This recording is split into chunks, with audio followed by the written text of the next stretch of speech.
All thinking starts by putting the customer in center of the planning. We must know how they live to uncover the shopper profile. Who are the shoppers? Where do they come from? Do they come by car, public transport, or bicycle, or by foot? All thinking begins and ends with exploiting the customer needs and desire information. This begins by mapping the target focus group's daily behavior, or what we call day in a life, to understand how they interact with the company brand products, aiming to turn the information into business opportunities. Understanding people behaviors, how, when and why they interact with the brand product, is the foundation for success. We must study the day in the life of the targeted focus groups to understand how people spend time on activities during the middle of the week and also the weekend. This is done to understand how the target focus groups interact with the company brand offer through daily needs and wants behind buying the brand products. As an example of daily behavior is, majority of people work regular hours and have free time in the evening and over the weekend. The working group individuals behave according to analogous patterns and have similar needs features within a framework.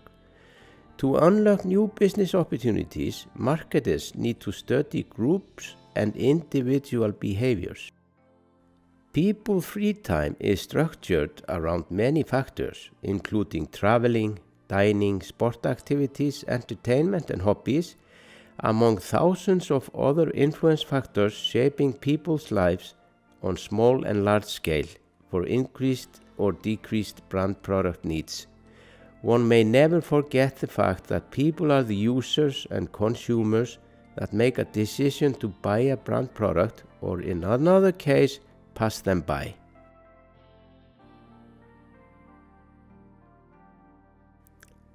To understand the opportunities, then merging company information and market facts with the target focus group's needs and wants is essential. We must know the size and split of the target focus groups. Understanding the customer activities and user occasions, then the objectives are to uncover the different types of shopper profiles and then selectively point out the bulky sized shopping missions. Saying this, then poor understanding is lost sales, market shares, and profits.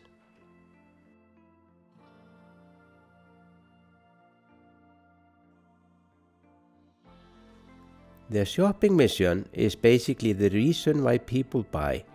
The shopping mission is the primary reason for shopping, and it triggers off design and development of marketing programs that influence customers' shopping behavior.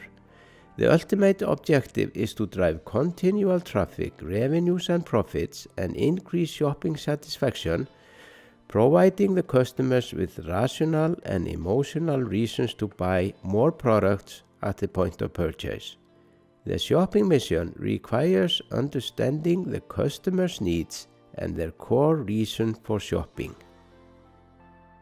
Understanding the bulky shopping missions can help drive more traffic to a store because it concludes which retailer store the customer visits.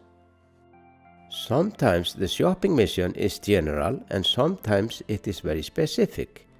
General shopping mission could be to buy groceries or clothing, when the specific shopping mission could be to buy a particular brand product in the right size.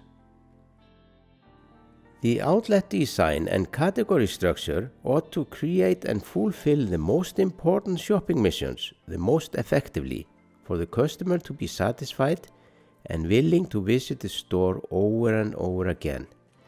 Saying this, one must structure the store with the objective to satisfy the bulk of the customers being satisfied with the retail outlet design, category structure, and services.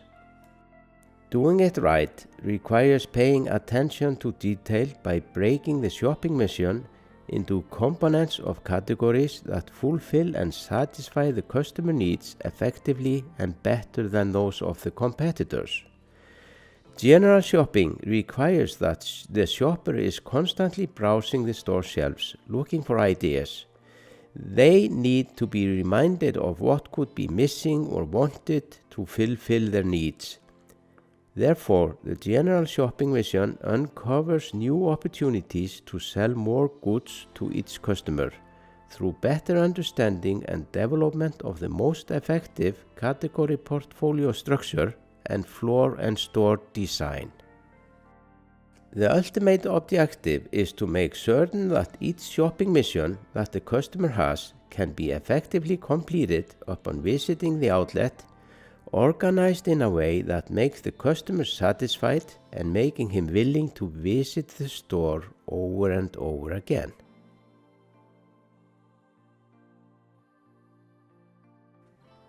It is a known secret that the more visible and the more attractive presence you demonstrate your brand products at the point of purchase, the more likely is that they will be bought over and over again.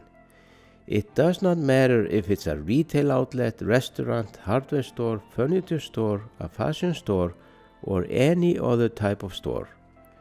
The same principle applies everywhere.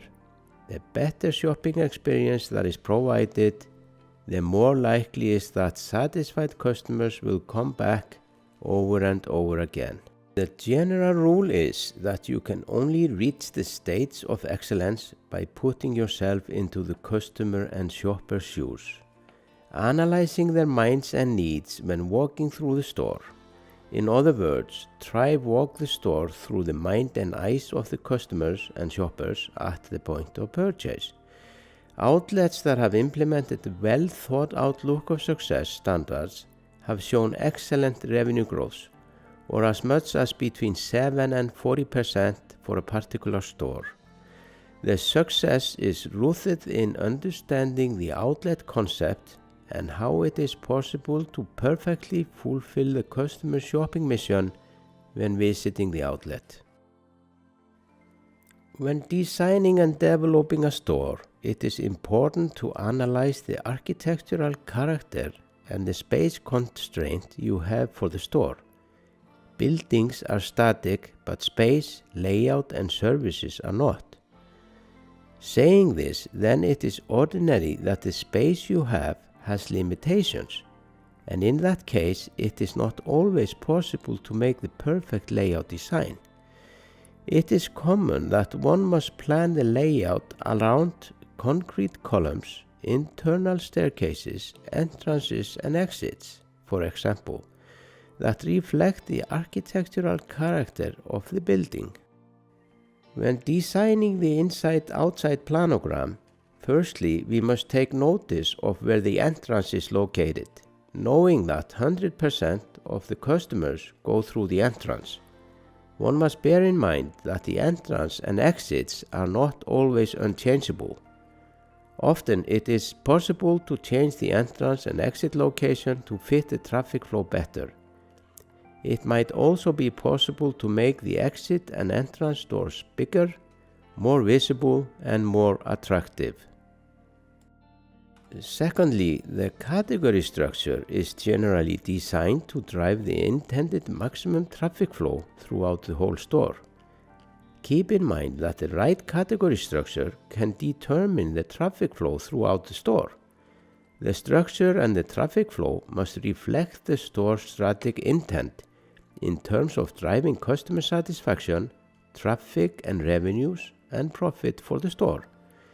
The traffic flow must therefore fit into one seamless flow, making the categories fit perfectly together in one unified and practical shelf and aisle structure and sequence to exceed shoppers' expectations and satisfaction. It is long time since it was discovered that for ease of shopping, the stores must be managed through structure of shopping categories. This is because shoppers prefer to shop and make decisions through pre-structured like-for-like categories. The shopper hates shopping in stores with unorganized category structures because they want to make like-for-like product comparison.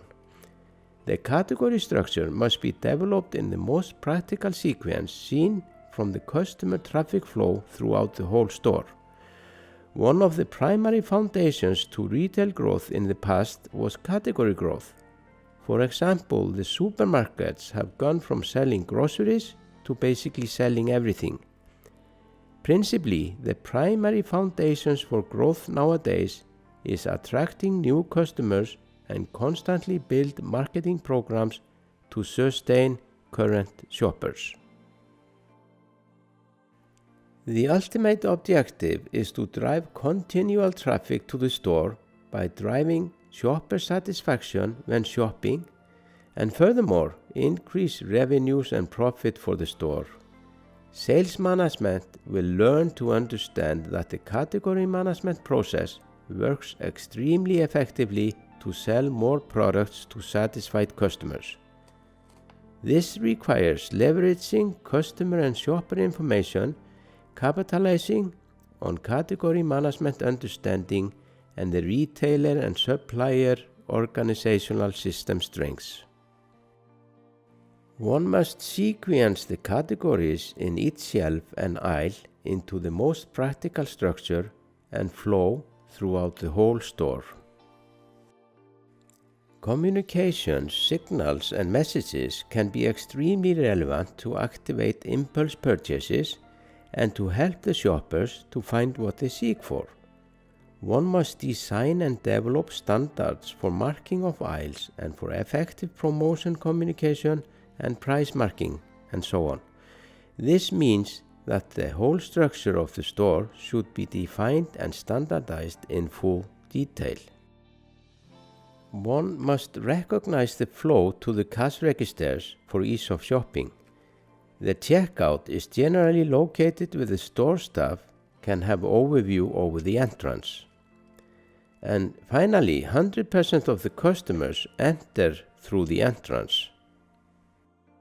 As shown in the drawing, points A, C, and D are static, but the B point representing the store categories can be many because they represent the shopping mission or the reason for shopping, or what we could also say, point B represents the category structure, the product items, the flow diagram, the shelves, and the displays in the store.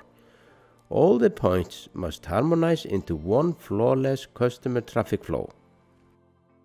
One must also take notice of that every outlet has its prime traffic time.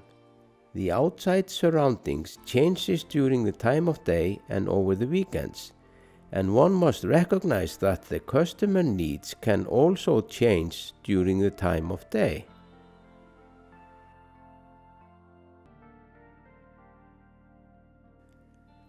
Everything communicates. We have said that communications are one of the most important parts of the look of success design. Imagine the confusion and chaos that would occur if a fast food restaurant would not have their effective and efficient communication via their menu board design. The menu board is the communication bridge between the fast food restaurant and the customer. Every sales and marketing company should have available standard pre-made communication material. It is clear that products that do not have prices communicated are not for sale. Common sense is not so common. In all world markets, the price information are missing. Communications such as mobile hanging signs can get away with the need for the customer to ask questions. Elegant designed product displays communicate style and quality for that store. Communication signals and messages are more important than one might think.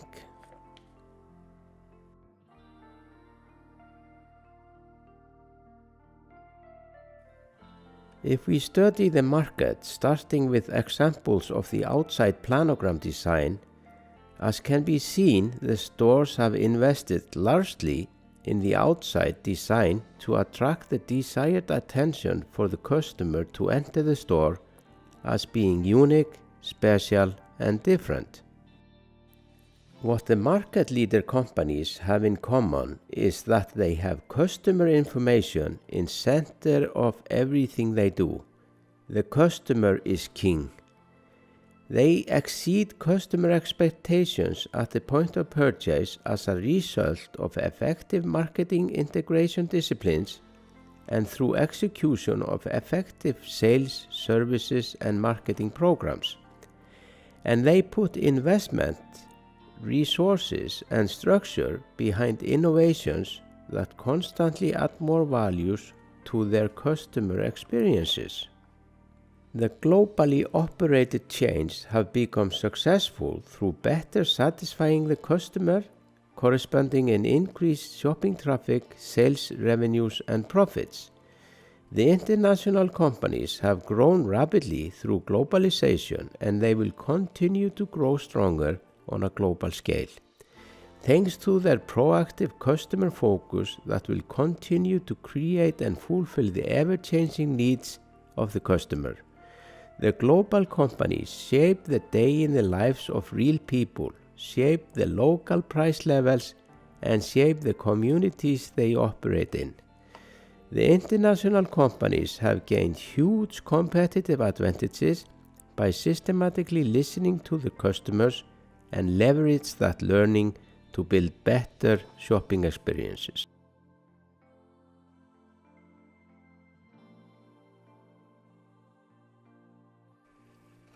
Why not learn from the best-in-class companies? Marketers must systematically capture new learning from the best-in-class.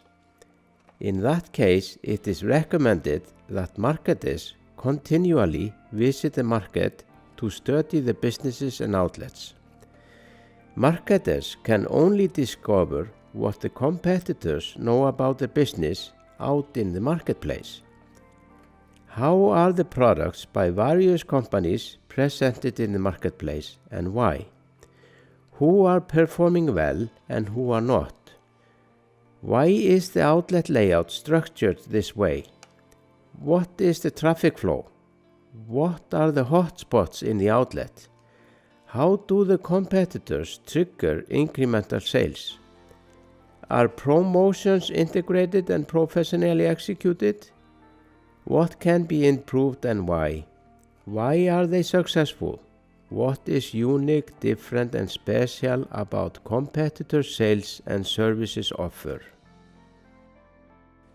The marketers must follow shoppers through outlets to observe how general purchases and impulse purchases take place. Does it take long time to make a decision for what to buy? What do they buy and why do they buy? Do they buy on impulse or do they make pre-planned shopping decisions? Who makes a decision for what to buy and when, where, and why? Who is the end user of the product? And so on. Marketers must both learn from self-experience and the best-in-class companies as well. Marketers must persuade tests and experiments being part of the profession to continually capture more learning and knowledge about the customers, shoppers, and the competitors. Small execution detail can make the difference between a sales success and a failure. To generate strong winning cultures, a knowledge and understanding for what is considered a success is important to demonstrate to the sales force through a development of a look of success standards and guidelines. The internet has changed the landscape for how people shop.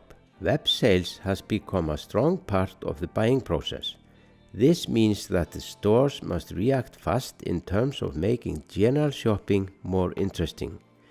This means that general shopping needs to offer something more unique, special, and different to outbeat web sales. Stores must innovate the regular shopping concepts to add more values to the shopping experiences. Peacebird is one of the fastest growing fashion chains in China. To attract highest attention, they have extended the shopping area to the outside of the stores. In a very professional manner, the store staff queues up outside the store to build excitement and attract the desired attention to enter the stores.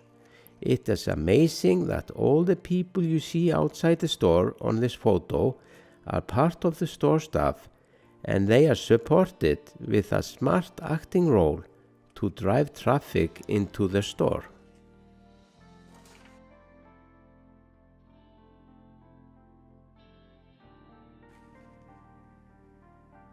As of May 2011, Apple surpassed Microsoft being the most valuable technology company in the world.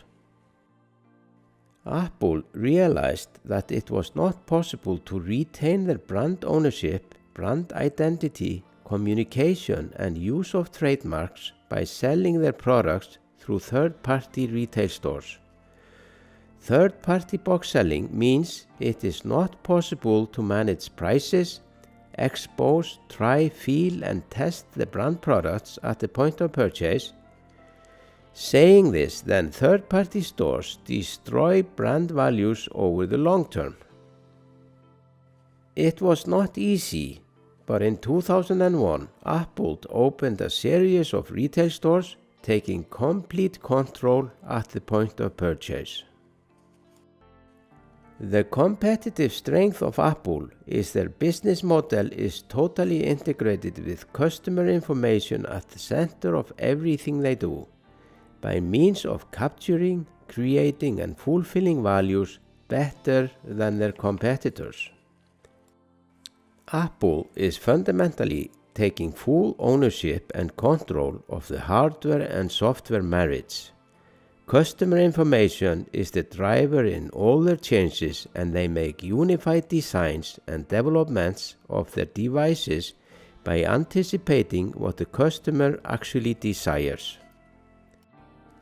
The Apple business model is focusing on making everything simple for the customer, from making a product buying decision to operating and using their devices. And when the Apple introduces new equipment, they thoughtfully and systematically clear out the old inventory. Apple sells great brand products, modernly designed, made of solid materials and in great colors. New Apple products are being waited for, and the excitement is such that everyone wants to be the first to buy. The competitors are quickly learning how to replicate Apple. One can say that Apple's strength is that the three cores in business are put under optimal strength and balance, knowing that the chain cannot be made stronger than its weakest link. Visiting an Apple store, we did a small survey asking people what they can buy in the Apple store, and the customer shopping mission is crystal clear. We got 100% clear answers from the customers. On the other hand, visiting the Microsoft store, the customer shopping mission is in the blur. When we asked people on the street about what they could buy in the Microsoft store other than the Microsoft software, we got less than 10% hit rate. This indicates that the Microsoft business model and their strategic brand marketing is in the blur. From the customer viewpoint, Microsoft is a software company, not a branded retail store like Apple. It is clear in that case that sales activation cannot effectively work.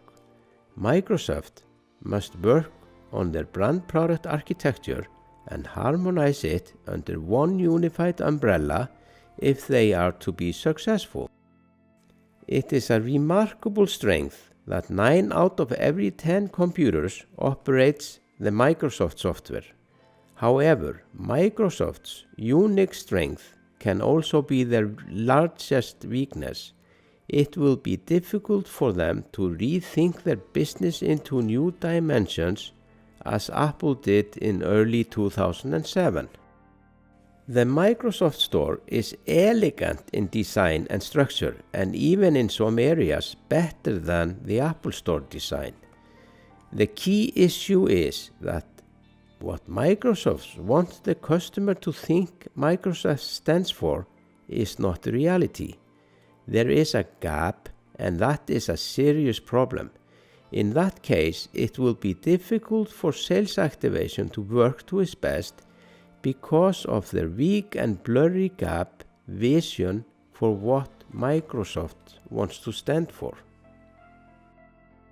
The Microsoft business model requires working with hardware partners to generate ready-for-use solutions. Microsoft sells a full line of product categories in partnership with the hardware producers. This is probably the reason why Microsoft has in the past been status quo in taking hardware ownership. June 18, 2012, Microsoft introduced to the market a Windows tablet named Surface. Finally, Windows has taken the step attempting to attack Apple, the dominating tablet producer, directly. Marrying the hardware and the software is a risk they must take. Microsoft's problem is fundamentally their brand products architecture is broken, resulting in their commercial business model is in the blur. Only by fixing this, then sales activation can work to its best. Microsoft must work on rethinking their business model and design and develop strong brand product architecture, probably under one umbrella name like Apple. Microsoft is a clear example showing that one cannot just set up a store with the greatest world-class design because for it to work everything must harmonize into one unified whole. The business model design, the strategic brand product marketing, sales activation and operations excellence. If the three cores are not put in optimal strength and balance, we know that the chain cannot be stronger than its weakest link.